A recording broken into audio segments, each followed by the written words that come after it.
into my heart an air that kills from yon far country blows. What are those blue remembered hills? What spires? What farms are those? That is the land of lost content.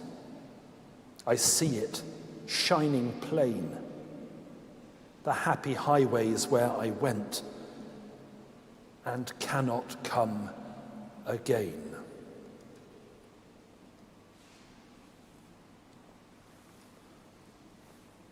George Orwell reckoned that, age 17, he knew the whole of a Shropshire lad by heart. In the early years of the 20th century, he wrote, A.E. Housman was probably the writer who had the deepest hold upon the thinking young. It's well known now that Housman wrote his extraordinarily successful sequence of 63 poems while working as a professor of Latin in London. He was born in Worcestershire and had scarcely visited Shropshire. Instead, the county functions as a poetic realm of blissful memory. It is a lost world.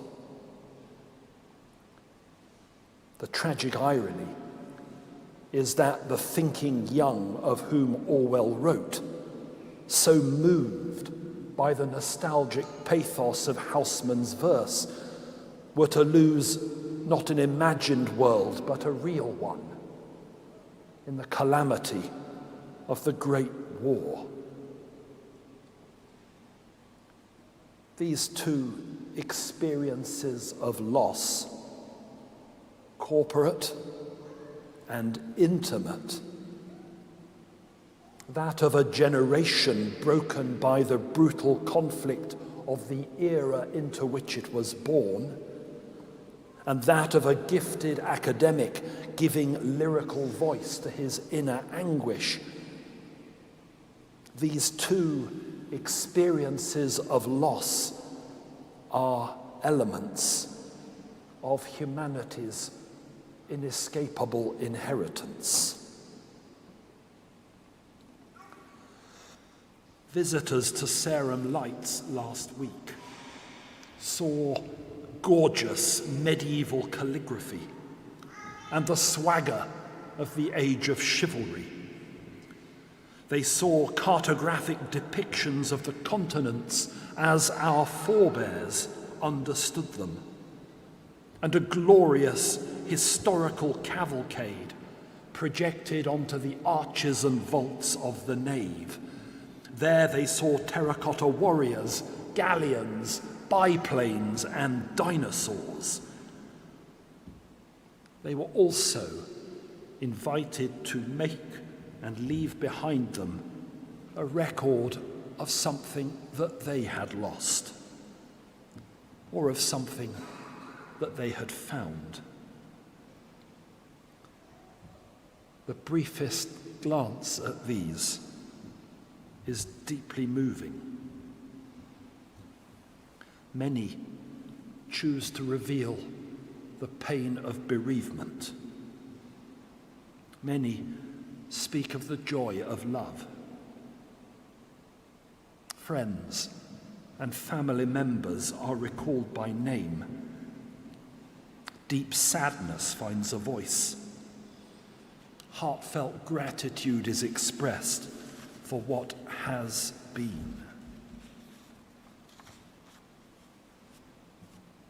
Our inescapable inheritance. You and I live in the 2020s, not the 1920s, and not the 1820s. The lives we lead today are not those that men and women led then. We look back and glimpse golden eras, as did Jesus when he spoke of the riches of King Solomon. Then there was a rules-based international order. Then democracy and human rights were prized. Then truth-telling was expected of every person in authority. We look back and glimpse dark ages, as did St. Paul when he quoted his people's scriptures to his Roman audience. Then childhood diseases raged unchecked by vaccination. Then the notion of equality for men and women was barely even a notion. Then access to any sort of education, healthcare, or justice was the privilege of the wealthy few. Golden era and dark age. Neither is the whole truth, but both are real, of course. For what is inescapable is that to be human is to live amidst change, and that this change will sometimes be intimate and profoundly sad. Each of us has a land of lost content. Each of us has happy highways to which we cannot return. Each of us has lost something or someone, and each of us has felt that in so losing, we have lost the world.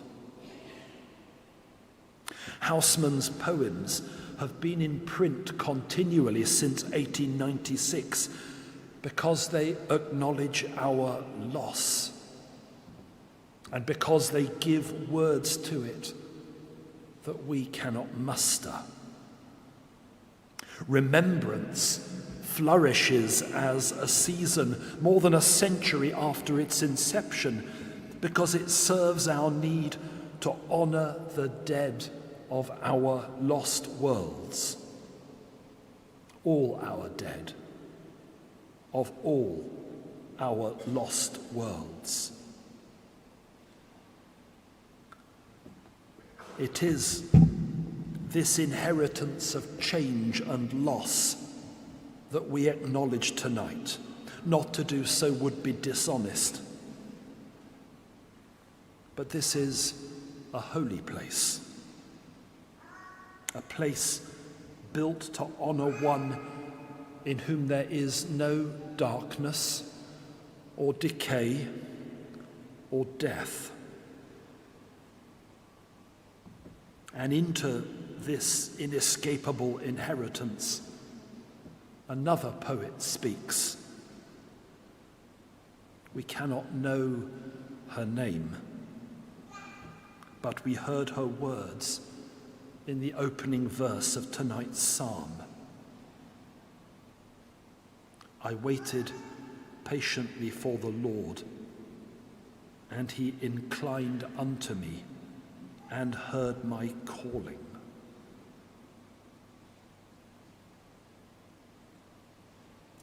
Into our confusion, into our grief, into our lostness, speaks the voice of God, and it tells us this: we may be full of the grief of loss. We may inhabit a landscape of loss. We may believe ourselves lost, but our profoundest truth is that we are found. We are found. We are known. We are held.